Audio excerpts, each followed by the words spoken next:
Sobat Hayuper. Nah, jadi pada kesempatan kali ini kita kembali gitu di episode kedua HiPod. Sebelumnya kita sudah menyelesaikan gitu episode 1 di HiPod. Sebelumnya mengenai introduce of HM Hayuper. Narasumbernya ada ketua himpunan yaitu Nixon Powell dan juga kemarin ada wakil ketua himpunan itu Aska Fadilah. Nah, pada kesempatan kali ini sangat spesial teman-teman karena kita akan masuk di materi kedua. Materi yang pertama kita akan bahas gitu sebelumnya kan cuman mengenai pengenalan terkait HM Hayuper itu sendiri dan juga apa itu HiPod sih. Nah, di episode kedua ini kita akan membahas terkait salah satu isu yang lagi ramai gitu di dalam isu hubungan internasional juga salah satu isu tersebut tuh ada di dalam ilmu hubungan internasional. Nah, sebelumnya izinkan saya memperkenalkan diri saya, Alif Nova Saputra. Saya Jacinda Zahra. Dan juga pada kesempatan kali ini ada Ibu Friska Harida. Selamat sore Ibu Friska. Selamat sore Ibu. Sore. Sehat Bu? Sehat alhamdulillah. Okay. Apa kabar Ibu? Baik. Jadi Ibu Friska nih wanita cantik di samping kita itu salah satu dosen dari Hubungan Internasional Universitas Pertamina yang udah bergabung dari tahun 2016. Nah, untuk Ibu Friska sendiri tuh ada beberapa fokus studi di HI. Yang pertama ada teori dan juga metodologi HI, kemudian ada tentang Middle East and North Africa, ada juga European issues dan studi gender dan feminisme serta terorisme. Oke, berarti udah sangat capable sekali betul, Ibu Friska. Betul banget, makanya cocok banget dengan episode kali ini dengan tema kita kali ini ya. Terkait apa kok bisa jelaskan? Tentang feminisme. Oke. Mungkin kita coba untuk mulai ke pertanyaan pertama kali ya. Atau mungkin Ibu Friska sebelumnya ada yang ingin sampaikan Bu, introduce Bu. Perkenalan singkat. Mungkin perkenalan singkat tuh. Mungkin yang informasi tidak ada kita tulis gitu sebelumnya kita sampaikan. Mungkin Ibu Friska mau menjelaskan. Tentang apa? Kesetaraan gender? Ya, atau mungkin terkait fokus tadi di hubungan internasional dari Ibu Friska ketika interest ya? Ya, interest. Kalau dari interest sesuai dengan tadi yang sudah disebutkan oleh Jacinda, saya mengajarnya kebetulan memang di teori metodologi HI. Kemudian juga saya tertarik dengan isu gender. Jadi mungkin kalau di kelas suka sesekali membahas. Dan sekalian juga di Universitas Pertamina itu sekarang kan udah ada itu ya PPKS ya, panitia betul. Ya. Jadi isu gender sendiri itu sudah mulai diperhatikan termasuk di perguruan tinggi karena sebelumnya kan nggak ada. Kalau sekarang kan wajib semua universitas itu sudah harus ada panitianya sendiri kalau terkait isu-isu kekerasan seksual dan termasuk di dalamnya juga isu-isu gender juga terbahas. Itu kalau dari interest saya ya. Oke, berarti kalau misalnya saya sebelum masuk ke materi nih Bu, terkait PPKS itu yang merupakan salah satu hal wajib di setiap kampus yang juga baru-baru ini diterapkan di Universitas Pertamina. Menurut Ibu Friska itu PPKS itu merupakan suatu hal positif untuk menyelamatkan suatu, konteksnya mungkin kalau misalnya yang familiar pada saat ini merupakan bahwasannya wanita yang paling sering dilecehkan mungkin bahasa kasarnya seperti itu Bu daripada pria tersebut dibanding pria mungkin yang bahasanya masih lebih minim gitu dilecehkan oleh para wanita. Nah, menurut Ibu Friska tuh melihat itu seperti gimana sih? Apakah itu benar? Apakah suatu tindakan yang PPKS itu sangat penting terkait pencegahan hal tersebut, pelecehan seksual dan hal negatif terkait gender di lingkungan kampus? Kalau menurut saya sebenarnya yang pertama itu terkait korban sama pelaku ya kalau di situ karena kita nggak bilang bahwa korban itu perempuan. Di isu gender biasanya pakai kata gantinya perempuan bukan wanita umumnya ya. Jadi baik korban ataupun pelaku itu tidak bisa didefinisikan berdasarkan jenis kelamin atau gender. Karena di beberapa kasus tertentu justru ada korbannya adalah laki-laki dan pelakunya adalah perempuan atau sebaliknya. Justru untuk kasus-kasus seperti itu lebih sulit kalau korbannya laki-laki dibandingkan perempuan. Karena korban laki-laki biasanya untuk mereka mengaku sebagai korban, mereka itu harus mendobrak stigmanya jauh lebih banyak lagi ya. Karena biasanya laki-laki itu dituntut kan supaya lebih selalu terlihat kuat gitu dan memang di terkait kekerasan seksual sendiri itu kan banyak spektrumnya. Selama misalnya korban tidak ada concern atau merasa tidak nyaman dengan pendekatan tertentu yang mengarah ke sana, itu kan sudah bisa masuk ke dalam ranah kekerasan seksual ya, termasuk misalnya catcalling. baik perempuan ataupun laki-laki bisa melakukan catcalling kan, Betul, dan betul. kita bisa melihat di media sosial kan banyak ya. Contoh, saya kasih contoh, misal pada saat laki-laki itu bilang manggil, mau kemana gitu, mau ditemenin atau enggak, itu kan udah catcalling. Cewek-cewek cantik mau ditemenin enggak, itu catcalling. Tapi di beberapa kasus juga misalnya ada aktor atau ada atlet yang kebetulan punya fisik yang oke, kemudian ada komentar misalnya, ada pernah kejadian kan, wah ngelihatnya bikin rahim hangat. Nah, itu pun adalah pernyataan yang membuat kalau si atlet tersebut merasa tidak nyaman, itu udah masuk dalam konteks pelecehan sebenarnya. Tapi di masyarakat kan itu dianggap seperti bercanda. Sebenarnya begitu ya. Baik perempuan ataupun laki-laki itu memiliki probabilitas atau kemungkinan yang sama untuk menjadi korban ataupun untuk jadi pelaku kalau dalam kasus seperti itu. Memang karena keterbatasan laki-laki untuk menyuarakan apa yang baru saja terjadi terkait dengan catcalling, makanya mungkin isu terkait dengan perempuan dan catcalling itu lebih disuarakan dibandingkan laki-laki. Betul. Cuma jadi makanya kalau di konteks kekerasan seksual itu tidak bisa kita lihat perempuan adalah korban, laki-laki adalah pelaku. Karena bisa jadi ada kasus yang sebaliknya, walaupun sampai sejauh ini memang mayoritas seperti itu. Gitu. Ya. Berarti dalam realitanya bahwasannya pada saat ini tuh pelaku tuh bukan hanya laki-laki ya Mbak. Bisa sangat possible kalau misalnya perempuan tuh juga melakukan hal yang sama seperti yang tadi Bu Friska contohkan, yaitu terkait yang rahim hangat itu Mbak. Iya, bisa salah satu contoh seperti itu. Salah satu contoh bisa seperti itu. Gitu. Dan satu lagi ya, mumpung lagi di sini kan bahasnya tentang kesetaraan gender. Ya.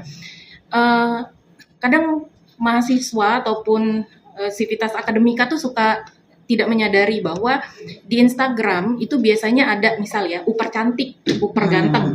Itu pada saat ada Instagram uper cantik dan kemudian ada foto-foto mahasiswi yang dianggap cantik di dalam situ, ataupun ada uper tampan kemudian ada mahasiswa-mahasiswa yang dianggap tampan di dalam situ, di satu sisi mungkin yang ditunjukkan fotonya bisa jadi ada yang senang, tapi ada juga yang kan tidak menyukai itu ya. Dan uper cantik, uper tampan itu adalah akun yang mengobjektifikasi laki-laki ataupun perempuan. Jadi memang ada baiknya akun-akun seperti itu sebaiknya tidak ada untuk mengobjektifikasi, karena kalau ada si ABC yang cantik berarti apakah yang lain tidak cantik atau bagaimana gitu kan? Dan belum tentu juga yang kita masukkan fotonya di situ juga nyaman. Begitu. Itu juga salah satu yang kadang kita terlewat ya, dan kita menganggap itu hanya bercanda. Berdasarkan stigma masing-masing orang ya. Ada yang menganggap itu isu krusial, ada juga yang menganggap balik lagi itu cuma bercandaan aja gitu ya. Betul. Jadi balik lagi ke kekerasan seksual, dan yang bisa dianggap kekerasan seksual itu memang tidak bisa kita itu langsung menyatakan. Misalnya gini, Jacinda misalnya dibilang sama satu mahasiswa atau mahasiswi gitu misalnya, wah baju kamu bagus banget ya, bentuk badan kamu jadi bagus. Ada orang yang menganggap itu pujian. Oke, tapi pada saat kamu merasa tidak nyaman dengan pernyataan tersebut dan menganggap itu sebagai salah satu bentuk pelecehan, itu juga masih bisa dibenarkan. Karena tergantung dari yang nerima. Menerimanya itu seperti apa. Makanya pada saat ada kasus pelecehan seksual ataupun kekerasan seksual, itu perspektifnya korban, tapi kita tetap harus mengkonfirmasi kepada pelaku sebenarnya kronologinya seperti apa. Tapi perspektifnya tetap perspektif korban. Jadi di Indonesia itu kan menurut saya itu suka terbalik. Misal ya ada kasus pemerkosaan. Tersangka atau bahkan kalau sudah terdakwa itu mukanya kan tidak diperlihatkan. Betul. Tetapi si korbannya itu kadang bisa ketahuan identitasnya juga. Bahkan dari Twitter, bocor dari dari media sosial gitu ya. Karena netizen kan kepo, kalau udah ketahuan tuh bisa kemana-mana kan, kemudian identitasnya bisa kelihatan. Menurut saya justru pada saat ada pelaku kekerasan seksual itu harusnya kalau di Indonesia mungkin karena takut ini ya, pencemaran nama baik mungkin ya. Tapi menurut saya pelaku kekerasan seksual itu apalagi kalau sudah terbukti melakukan itu harusnya diinfokan. Karena kalau tidak seperti itu kasus-kasus seperti pelecehan seksual tuh dianggap nggak ada atau ujung-ujungnya minta maaf lah, saling memaafkan. Kan di Indonesia tuh sering ya orang misalnya terjadi kasus pemerkosaan, jalan tengah terbaik adalah menikahkan. Iya, Oke. iya, Ya, banyak banget. jadi itu dia diperkosa oleh orang tersebut, oleh pelaku. Jalan tengahnya adalah dia dinikahkan dengan pelaku. Itu sama seperti rumah dibobol maling, kemudian malingnya dijadiin keluarga. Kayak Disuruh tinggal. ya disuruh tinggal gitu kan, itu logikanya Analoginya bagus. seperti itu ya. Iya. Jadi banyak kasus-kasus itu balik lagi sih menurut saya juga karena kesetaraan. Kalau isu-isu kesetaraan gender ini kan banyak yang sensitif ya di masyarakat untuk dibahas. Jadi kadang-kadang bahasannya juga jadi terbatas atau untuk menghindari kontroversi akhirnya tidak dibahas atau dianggap tahu sama tahu gitu, termasuk kekerasan dan pelecehan seksual. Tadi kan Mbak Bu Friska sudah menjelaskan itu pemaparan terkait realitas bahwasannya kondisi gender dan juga gimana gender itu mempengaruhi di secara umum di masyarakat sehari-hari. Nah, Mbak, mungkin kita sedikit masuk kita terkait topik kita yaitu terkait isu studi kita itu hubungan internasional, Mbak. Nah, Mbak, mungkin kalau misalnya dari sudut pandang Mbak Friska sebagai entusias gitu terkait topik gender gitu. Mbak Friska tuh ngeliat gimana sih, Mbak, sebenarnya kondisi dari isu gender di hubungan internasional sekarang itu gimana sih, Mbak, sebenarnya, Mbak? Kalau dari HI sendiri, dari studi HI, menurut saya isu gender itu karena sudah sesuai dengan perkembangan zaman ya. Sekarang itu sudah semakin banyak terbahas di dalam HI karena sebelumnya kan HI itu sangat politik, militer sekali. Kemudian berkembang di debat keempat itu udah mulai masuk reflektif, kemudian udah ada feminis teori, gender teori. Kalau sekarang isu HI di gender itu bukan hanya terkait kesetaraan gender, gender equality, tapi juga kan ada gelombang-gelombang feminis tuh. Yang tadinya gender feminis disetarakan, kemudian ada gerakan yang menginginkan kesetaraan untuk semua gender. Jadi baik feminin maupun maskulin itu dianggap setara harusnya. Tapi kemudian juga kan ada isu baru seperti LGBTQ++, di mana gender itu sendiri tidak bisa, jadi bukan biner feminin maskulin, tapi ada juga non binary gitu, dan juga ada yang tidak mau mengidentifikasi dirinya apakah dia gender feminin atau maskulin. Jadi isunya semakin berkembang kalau di HI sendiri ya. Tapi sampai sejauh ini menurut saya perkembangannya kalau dari sisi interest saya senang karena perkembangannya itu semakin luas gitu, isunya itu makin tidak terbatas karena sebelumnya kan misalnya perempuan di perang, perempuan di politik seperti apa, perempuan di dalam kebijakan luar negeri. Kalau sekarang kan udah mulai ke isu-isu yang lebih luas lagi daripada itu gitu. Cakupannya lebih banyak juga ya, Mbak? Iya, betul.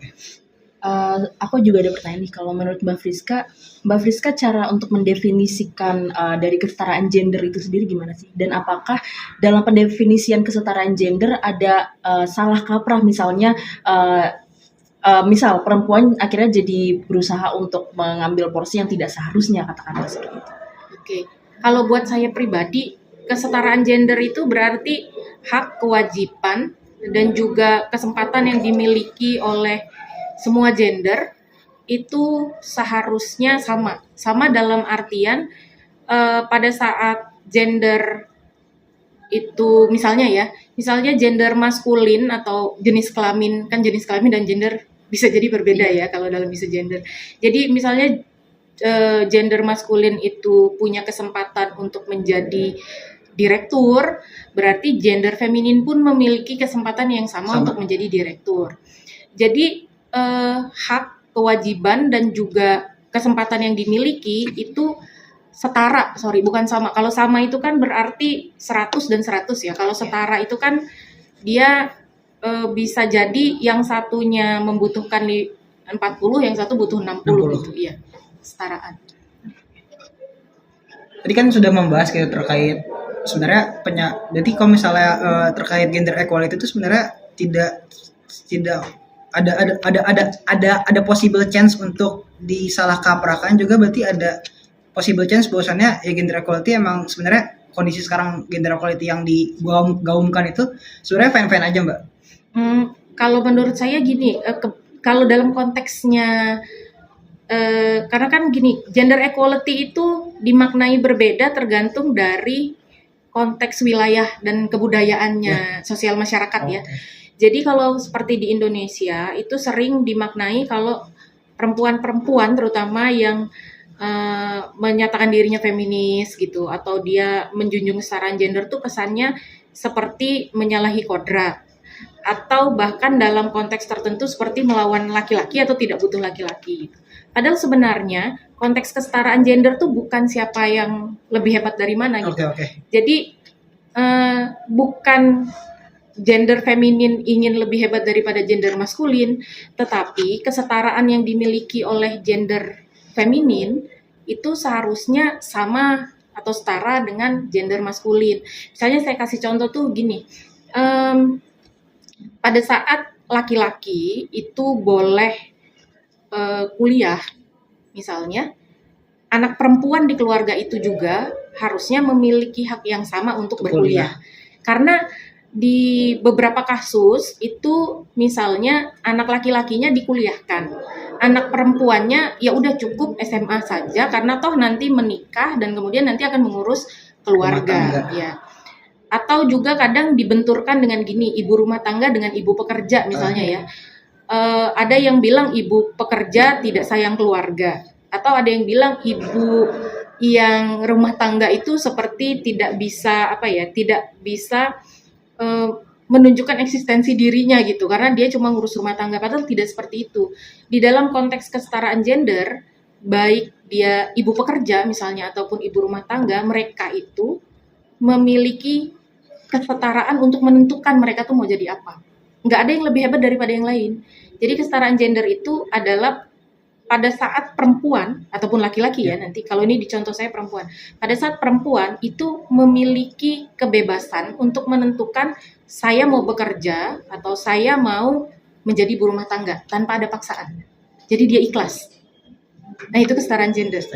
Jadi kalau ada perempuan udah S2, S3 kemudian menyatakan diri saya cuma ingin jadi ibu rumah tangga aja, saya tidak mau bekerja, itu hak dia. Dan nggak ada yang boleh ngatain misalnya ngapain kamu udah kuliah tinggi-tinggi ujung-ujungnya ngurusin rumah, itu hak dia. Ataupun kalau ada perempuan yang bilang saya mau tetap bekerja meskipun sudah ada suami dan anak, itu juga sama, dia memiliki hak untuk itu dan itu tidak bisa dinyatakan bahwa dia itu tidak sayang dengan keluarganya. Itu konsep kesetaraan gender itu seperti itu menurut saya. Mbak, ini menarik juga sih Mbak. Tadi kan Mbak sempat bilang bahwasannya kesetaraan gender itu di mana ketika antara gender satu, gender A dan juga gender B dikasih porsi yang stabil gitu Mbak. Maksudnya nggak ada salah satu yang ketimpangan salah satu persentase dari gender tersebut.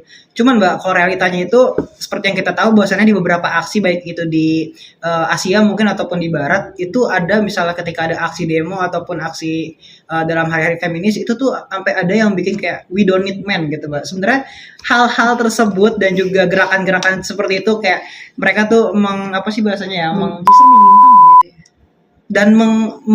meninggikan gitu hak daripada salah satu gender tersebut sampai bikin slang we don't need men. Itu sebenarnya hal yang nggak bisa kita tolak karena seiring berjalan waktu kan juga berkembang. Nah tapi kalau Mbak Friska melihat hal tersebut tuh seperti apa sih Mbak? Kalau menurut saya gini ya, kalau menurut saya tuh baik perempuan ataupun laki-laki itu kan memiliki kelebihan dan kekurangannya masing-masing. Ya. Jadi pada saat kalau ada sekelompok gitu orang yang menyatakan bahwa mereka tidak butuh laki-laki, kalau buat saya pribadi itu adalah pendapat mereka pada saat. Tapi buat saya pribadi, menurut saya pernyataan seperti itu kalau buat saya itu ekstrim. Karena di posisi perempuan juga memiliki keterbatasan yang tidak bisa dilakukan. Dan laki-laki juga punya keterbatasan. Contoh ya, perempuan misalnya, perempuan itu kan bisa melahirkan. Perempuan, XX. Kromosom XX supaya Iya, jelas, iya. karena ini bisa menjadi perdebatan. Perempuan kromosom XX itu bisa melahirkan. Sedangkan manusia dengan kromosom XY, laki-laki ini, saya nyebutnya laki-laki, itu tidak memiliki rahim. Dan berarti tidak bisa melahirkan. Betul. Oke, untuk bisa berketurunan berarti dia harus bekerja sama, Ya. kan gitu. Pada saat menyatakan tidak butuh laki-laki, maka pada saat yang sama proses reproduksi tidak bisa berlanjut, gitu kan. Sedangkan manusia itu memang ada sih, saya pernah baca tuh pertanyaan tentang apa tujuan hidupnya manusia. Apakah tujuan manusia itu adalah bereproduksi gitu Ya. misalnya. Karena kalau bukan itu tujuannya, berarti manusia harusnya tidak wajib. Dan berarti boleh aja kan dia bilang saya tidak butuh laki-laki atau saya tidak butuh perempuan. Tapi menurut saya secara biologis manusia itu di dalam dirinya sendiri itu memiliki bawaan untuk bereproduksi. Jadi kalau buat saya pribadi pernyataan itu buat saya terlalu ekstrim. Tapi itu ada memang di dalam gerakan-gerakan feminisme gender ya, kelompok seperti itu. Dan untuk pendapat, saya menghormati pendapat mereka, tapi buat saya pribadi pendapat itu terlalu ekstrim buat saya. Berarti kan hal seperti itu misalnya tadi saya dan Mbak Friska jelaskan, Mbak Friska memberi respon terkait apa yang kami tanyakan gitu terkait selain misal satunya di gerakan feminis we don't need men. Nah kedepannya berarti bakal ada perkembangan progres yang sama signifikannya nggak sih Mbak seperti hal seperti ini, seperti gerakan-gerakan seperti itu untuk kedepannya gitu Mbak seiring berjalannya waktu. Sebenarnya menurut saya gerakan feminisme dan kesetaraan gender itu ada beberapa gerakan yang positif ya, kayak Me Too movement gitu misalnya, atau gerakan-gerakan yang membuat kesadaran terkait isu-isu gender yang seringkali itu dianggap tidak ada. Dan menurut saya karena isu ini fluid, itu cair dan ada di dalam kehidupan kita sehari-hari ya, pasti isunya akan berkembang dan kemudian isunya berubah-ubah karena tergantung dari situasi dan kondisi dan seringkali karena sekarang kan globalisasi. Jadi seringkali isu yang berawal dari satu negara yang jauh dari Indonesia, misalnya kayak di Iran gitu misalnya, itu bisa jadi mencetuskan gerakan di Indonesia, gerakan-gerakan yang terinspirasi atau gerakan yang menunjukkan dukungan terhadap satu isu yang berada jauh dari negara Indonesia sendiri. Jadi menurut saya isu seperti ini pasti akan tetap berkembang. Dan kemana arahnya itu nggak bisa kita tebak ya sebenarnya, karena sangat tergantung dengan situasi kondisi sekarang. Dan termasuk juga seperti isu-isu kayak LGBTQ juga kan sebenarnya sudah mulai terbahas. Tapi karena konteks sosial budaya dan keagamaan di Indonesia, memang menurut saya isu ini cukup sulit untuk berkembang di Indonesia karena akan lebih banyak tantangan yang dihadapi oleh gerakan-gerakan yang mengkampanyekan LGBTQ di Indonesia, karena benturannya terhadap norma budaya, norma agama, norma sosial itu memang tinggi kalau di Indonesia. Oke, jadi masih terkait dengan tuntutan masing-masing. Kan gender kita nggak cuma berbicara soal perempuan ya. Kalau di isu di sistem internasional sendiri yang biasanya masif disuarakan yang paling gencar itu kan biasanya perempuan, katakanlah ingin porsi misal di perpolitikan dan lain sebagainya. Kalau dari sisi laki-laki sendiri itu biasanya yang disuarakan oleh mereka apa? Selain dengan kontradiksi argumentasi mereka dengan perempuan, biasanya apa yang disuarakan, apa sih yang diinginkan laki-laki? Porsi apa yang mereka inginkan dalam isu kesetaraan gender ini, Mbak Desi? Kalau dalam isu kesetaraan gender, karena memang gerakan ini awalnya menyetarakan gender feminin ke maskulin ya, memang kesannya lebih banyak memperjuangkan gender feminin dibandingkan gender maskulin sendiri. Meskipun sebenarnya sekarang gerakan feminis ini, kesetaraan gender itu nggak hanya terbatas milik perempuan saja, karena di Indonesia tuh ada kan yang disebut dengan laki-laki baru. laki-laki baru. Tahu ada Instagram, saya jadi ini ya, di Instagram juga ada laki-laki baru. Jadi ini adalah kelompok laki-laki yang secara umum pandangannya terhadap gender feminin itu sejalan dengan semangat kesetaraan gender yang diusung oleh kelompok feminis biasanya. Jadi kalau di Indonesia misalnya kesannya itu kan misal ya seperti apa ya, contoh misalnya ada pernyataan gini, di Indonesia perempuan itu kalau dia terlihat punya keinginan gitu atau asertif, atau dia itu misalnya dia bekerja, suaminya bekerja juga, kemudian suaminya terlihat lebih miskin gitu, lebih kurang ya dibandingin istrinya. Jadi istrinya lebih kaya ya pendapatannya dibandingkan suaminya. Itu kan suaminya kadang mendapatkan sentimen negatif juga dari masyarakat. Padahal sebenarnya kalau itu dibalik, masyarakat fine-fine aja kan. Iya.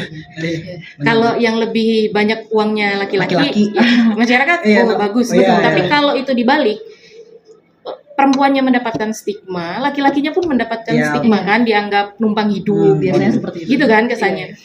Jadi sebenarnya baik menurut saya ya, isu kesetaraan gender ini tuh bukan lagi membicarakan apakah perempuan itu memperjuangkan perempuan itu setara atau tidak, tapi menurut saya ini awareness bahwa sebenarnya baik laki-laki ataupun perempuan itu seharusnya mereka punya kesempatan opportunities dan juga hak yang setara menurut saya. Dan kalau tadi balik lagi ke pertanyaan, laki-laki biasanya memperjuangkan apa? Kalau laki-laki baru tadi ya perjuangannya sama sebenarnya terkait kesetaraan gender, dan mereka juga sering ini kok sharing-sharing informasi gitu. Dan lucunya adalah mereka pun di attackingnya juga sama laki-laki banyak. Laki-laki berbeda pandangan dan kepercayaan terkait tren tersebut. Iya benar. Oke, menarik banget berarti kalau membahas terkait isu gender apalagi Indonesia. Maksudnya di Indonesia aja udah masif gitu perkembangannya gitu, apalagi di luar gitu kan. Iya makanya kan. Sama ini Mbak, mungkin kita sempat ramai gitu Mbak, bahwasannya di dunia internasional itu di barat lah maksudnya ada tren namanya inclusive language Mbak. Jadi di mana ketika satu gender itu nggak mau merasa terdiskriminasi atas suatu statement, satu sapaan, satu frasa, suatu kalimat. Seperti chairman, mereka tuh mau chairman itu diganti menjadi chair. Nah Mbak melihat fenomena tersebut gimana sih Mbak? Kalau bahasa inklusif ini kan paling banyak dibicarakannya di Amerika ya, Amerika Serikat gitu, dan juga Eropa sebenarnya. Tapi kalau menurut saya inklusivitas bahasa inklusif ini juga dipengaruhi oleh grammatical bahasa yang mereka gunakan. Karena kalau di Indonesia kita kan tidak punya gender bahasa kita. Jadi saya tuh bisa bilang dia itu untuk laki-laki atau perempuan. Kita tuh nggak punya gender. Betul. Laki-laki, perempuan, non biner pun bisa punya dia kan. Kamu mungkin sama. Tapi kalau di bahasa Inggris, apalagi di bahasa romance kayak Prancis, Romania gitu, misalnya saya belajar Romania itu dia tuh ada gendernya memang, atau bahasa Spanyol ya, Portugal itu kan semuanya ada gender, feminin, neutru, maskulin kalau di Romania, atau feminin, maskulin ya kalau di bahasa-bahasa di Eropa itu. Dan Inggris kan juga pakai bahasa yang sama. Jadi saat mereka bicara itu pasti akan langsung ketahuan refer to gender apa. Dan kemudian juga misalnya ada komplain itu karena misal di satu kayak bahasa Spanyol gitu atau bahasa Rumania juga sama. Misalnya ada satu kelompok orang itu ada bertujuh.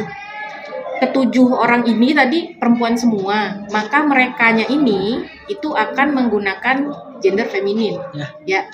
Tapi kalau dia 7, ada satu aja laki-laki di sana, maka dia akan pakai gender maskulin. 6-nya ini kan hilang. Nah ini yang membuat banyak tuntutan untuk menggunakan bahasa inklusif. Tetapi penggunaan bahasa inklusif sendiri secara praktis itu sebenarnya menurut saya agak susah karena gramatikal ya. Jadi kayak di Meksiko kalau nggak salah itu mereka pada akhirnya menggunakan kode atau huruf X karena kan kalau sama kayak Rumania kayaknya ya dia tuh ada huruf A, huruf E, huruf O gitu ini grammatical ya inclusive language. Jadi perempuan tuh biasanya kan kalau di Rumania tuh A, kalau laki-laki itu dia itu O biasanya ujungnya itu. Nah karena mereka nggak mau ada gender, akhirnya A dan O-nya itu ditulis X. Memang secara tulisan, writing, itu bisa. Tapi kalau kamu ngomong gimana? Apa yang akan kamu ngomong, huruf apa yang akan kamu bicarakan? Ya, makanya mereka pada akhirnya menggunakan kata-kata ganti yang mengarah ke jamak. Akhirnya. Nah, tapi pada saat penggunaan kata ganti jamak kayak di bahasa Inggris ya, she, he, they gitu, itu juga jadi kesulitan untuk orang-orang yang tidak memahami bahasa inklusif. Karena kalau dia bilang they kan harusnya nggak satu orang. Iya benar. Gitu kan, secara grammatically incorrect jadinya. Jadi menurut saya gerakan bahasa inklusif itu mengapa berkembang itu di wilayah sana ya wajar karena memang gramaticalnya mereka itu menyebabkan gendernya terlihat. Kalau di Indonesia kemungkinan besar agak susah berkembang bahasa inklusif itu karena Indonesia nggak punya gender di dalam bahasanya. Iya. Dan kita kan meskipun ibu bapak itu gender ya, tapi orang Indonesia itu atau mbak mas itu gender, tapi sampai saat ini di Indonesia kan juga nggak banyak yang mengkomplain terkait bahasa betul. Inklusif itu kan. Karena biasa kalau nyapa juga paling hai. Iya, hai mengarah kepada semuanya. Iya, betul. Sama kasusnya kita di kamu kan. Iya kan kamu mau kemana, dia mau apa, kan nggak ada gender. Kalian mau ngopi kemana, bisnikin sama. Even itu nggak ada yang merasa tersinggung ya Mbak. Jadi kan kita ketemu di Indonesia ya, 7 orang perempuan. Kamu tanya, kalian mau kemana? 7 orang perempuan, 6-nya perempuan, 1 laki-laki, tetap kalian kan? Iya benar. Jadi kita nggak akan susah jadi meributkan inklusif language kepada budaya masing-masing ini aja ya, persebarannya gitu. Grammatical sih menurut saya kalau untuk yang inklusif language di Amerika dan juga di Eropa ya.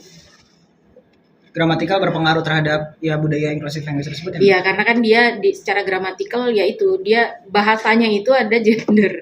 Kalau bahasa ada gender itu bukan hanya kata benda ya. Kalau saya bicaranya bahasa Rumania misal, kata bendanya itu ada gendernya. Dia ada 3, feminin, maskulin, dan netral di tengah. Tapi juga termasuk kata kerja, kata sifat, kata ganti, semuanya itu ada gender. Jadi kalau dia sudah pakai gender, kalau misalnya saya ngomong dan Alif, misalnya atau jangan Alif deh, saya kasih contoh yang lain ya. Saya ngobrol dengan seseorang dan dia itu jenis kelaminnya tuh kelihatan laki-laki. Kemudian saya bicara dengan dia menggunakan gender kata gantinya itu adalah maskulin, ya, karena dia laki kan. Adjektifnya jadi banyak yang berubah, jadinya maskulin mengarah kepada dia, sedangkan dia merasa dirinya itu feminin. Itu jadi masalah karena grammarnya. Tapi kalau di Indonesia kan nggak begitu. Dia tadi kalian, dia, kamu kan tetap gendernya nggak ada di situ. Tapi memang tidak bisa dipungkiri kalau isu-isu seperti ini bisa untuk ada di Indonesia juga kemungkinan bisa jadi, kemungkinan bisa, tapi kemungkinan menurut saya ya seperti kata-kata ganti kayak ibu bapak, mas mbak. Kalaupun pada akhirnya Indonesia cukup terbuka untuk menerima isu-isu seperti ini ya, karena isu bahasa itu udah isu tingkat lanjut menurut saya. Betul. Karena sebelum isu itu di Indonesia itu harus menerima dulu bahwa mereka ada, bahwa orang-orang yang tidak mengakui feminin maskulin itu satu-satunya gender, bahwa ada orang non biner itu bisa diterima itu dulu. Di Indonesia kan ada step sebelumnya yang cukup agak susah. Kata-kata ditolak ya Mbak. Iya, karena di Indonesia itu dianggap ya itu sih bukan budaya Indonesia gitu misalnya. Karena itu sih di media sosial terutama Twitter ya ada banyak banget perdebatan terkait dengan diversifikasi gender di Indonesia, ada yang pro dan juga ada yang kontra gitu.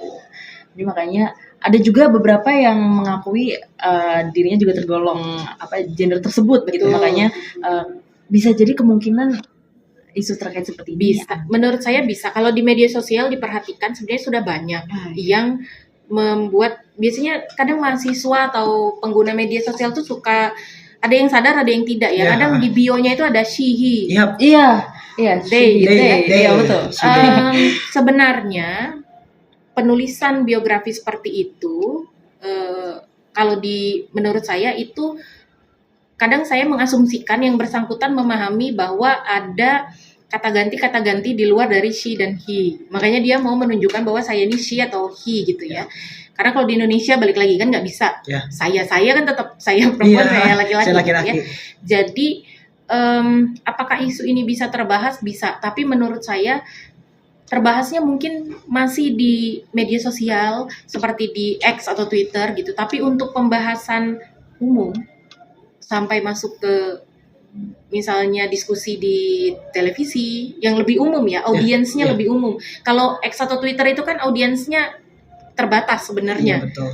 Tidak semua orang Indonesia itu mengakses aplikasi tersebut. Untuk akses yang lebih umum menurut saya masih jauh kesananya. Karena pasti akan kena, kemungkinan menurut saya kena backlash atau apa ya. Banyak yang lebih kontra terkait pembahasan tersebut. Tapi dianggap ini pembahasan yang tidak masuk akal atau seharusnya nggak perlu dibahas gitu. Kalau di Indonesia ya. Tidak sesuai dengan budaya yang telah ada. Iya, paling ngapain sih ngobrolin itu gitu, kayak ada hal yang nggak lebih penting daripada itu apa gimana? Itu kan biasa. Oke, tadi Mbak Friska sudah menjelaskan panjang lebar terkait gender dan juga ya gender equality, juga tren-tren yang lagi ramai gitu di baik itu Isu terkait internasional. gender ya, terkait itu baik itu di Indonesia maupun di internasional, tadi terkait inclusive language juga. Nah, Mbak sebagai mungkin sebelum kita menutup gitu Mbak perbincangan kita pada kesempatan kali ini, gimana sih Mbak sebagai salah satu yang entusias terkait isu gender ini, Mbak melihat ke depannya gitu sebagai orang yang mengamati isu gender ini tuh, apakah orang-orang tuh akan mudah untuk mengetahui dan memahami terkait isu gender tersebut, atau menurut Mbak punya prediksi seperti apa seperti itu Mbak? Kalau isu gender sendiri ini sebenarnya sangat luas ya. Tapi kalau menurut saya di Indonesia sekarang itu karena ada akses yang lebih mudah ke media sosial, jadi lebih banyak orang Indonesia yang terpapar dengan isu-isu yang masuk dalam kategori isu gender.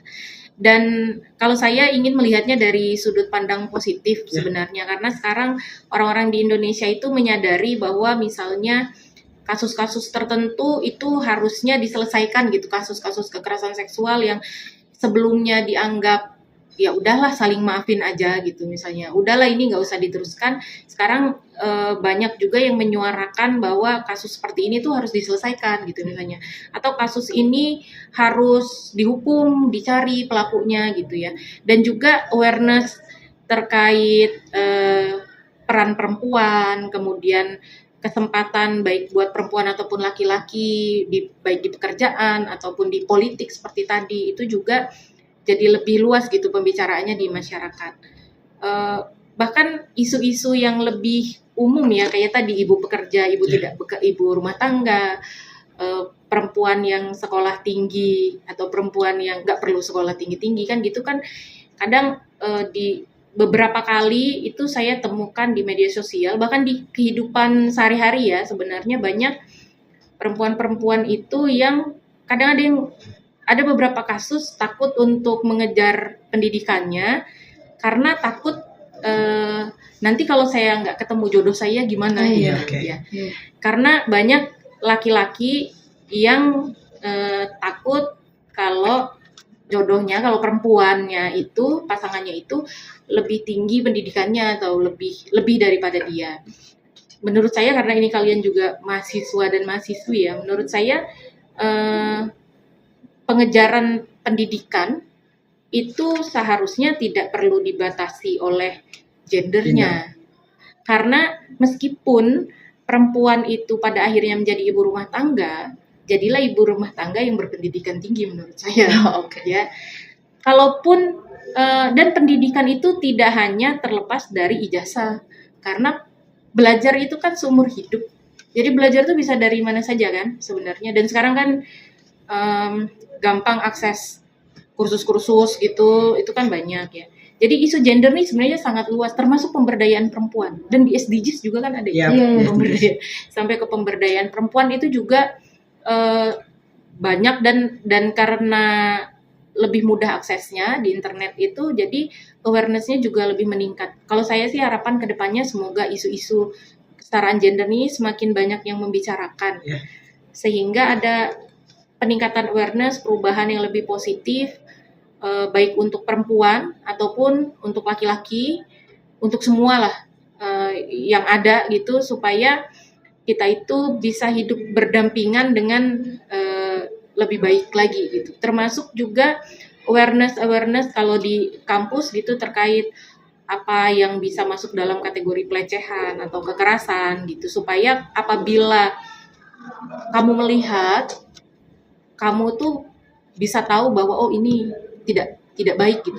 Baik kamu bisa menghentikan pelaku ataupun kamu bisa menemani korban, supaya ini nggak makin parah gitu kan, karena banyak orang-orang yang beranggapan ya itu tadi, balik lagi ke yang pertama ya. Ya. Kalau perspektif korbannya itu berdasarkan gender, itu susah jadinya. Jadi tapi jadi kan ada kasus ya, saya ingat korbannya adalah laki-laki, pelakunya itu adalah perempuan. Kasus ini bukan di Indonesia. Kasus ini korbannya laki-laki dan perpetratornya berarti yang melakukan itu adalah perempuan. Saat kasus itu muncul, komentarnya itu justru mentertawakan korban. Karena korbannya ini diperkosa oleh perempuan. Oh, Pertanyaannya di bawah adalah netizen Indonesia ya. Kok bisa laki-laki diperkosa? Kan kalau dia nggak mau, dia nggak akan bisa. Iya, benar-benar. Iya kan? iya.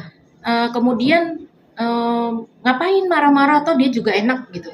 Pernyataan ini keluar dari laki-laki juga. Berarti ini kan awareness-nya Iya, belum nyampe. masih kurang banget Kurang minimal banget. ya. Karena mereka beranggapan bahwa laki-laki diperkosa itu nggak mungkin bisa. Karena laki-laki ini kalau dia nggak mau, nggak akan bisa ereksi kan gitu. Ya, Padahal sebenarnya konteks pemerkosaan di laki-laki tidak bisa disamakan dengan perempuan. Karena kan memang beda. Iya. Pada saat dia dimanipulasi, diberi obat, atau dia dikasih obat terus dia dibius, ya itu pun juga bisa dalam konteks pemerkosaan atau manipulasi sehingga dia tidak paham gitu bahwa atau pemaksaan ya, biasanya ini powernya nggak stabil. Jadi ada satu yang lebih powerful dari yang lain, bosnya anak buah gitu misalnya. Ya dia nggak dipaksa dalam konteks dia diancam kan, nggak mungkin ya, tapi dia dimanipulasi atau secara tidak langsung dipaksa untuk melakukan itu, ya itu bisa dalam konteks pemerkosaan juga. Nah, itu awareness seperti itu sih menurut saya. Berarti di Indonesia benar-benar masih tertahan pada stigma bahwa perempuan korbannya gitu ya, Pak? Sebagian besar. Sebagian besar. Semoga ini bisa lebih itu ya, lebih banyak lah awareness-nya. Oke. Oke, berarti dari Mbak Friska sebelum menutup closing di episode 2 ini, bahwasannya untuk masyarakat dan juga kita mungkin sebagai mahasiswa ya untuk menggaungkan awareness terkait isu gender ini ya juga di satu sisi gitu membawa dampak positif gitu ya, agar mengurangi misalnya ke dalam lingkungan kampus dan masyarakat itu pelecehan seksual gitu dan hal-hal sejenisnya seperti itu. Oke, mungkin sekian Mbak Friska dari kita di episode kedua terkait gender ini. Ibu Mbak Friska, terima kasih atas waktunya datang ke sini. Atas ilmu-ilmu yang diberikan kepada kami semua. Ya, sama-sama Alif, Jacinda. Oke, teman-teman, mungkin sekian dari kami di episode kedua HI Pos Nawasena. Saya Alif Nova Saputra. Saya Jacinda Aurora. Dan Ibu Friska pamit undur diri. Terima kasih. Selamat sore. Bye-bye.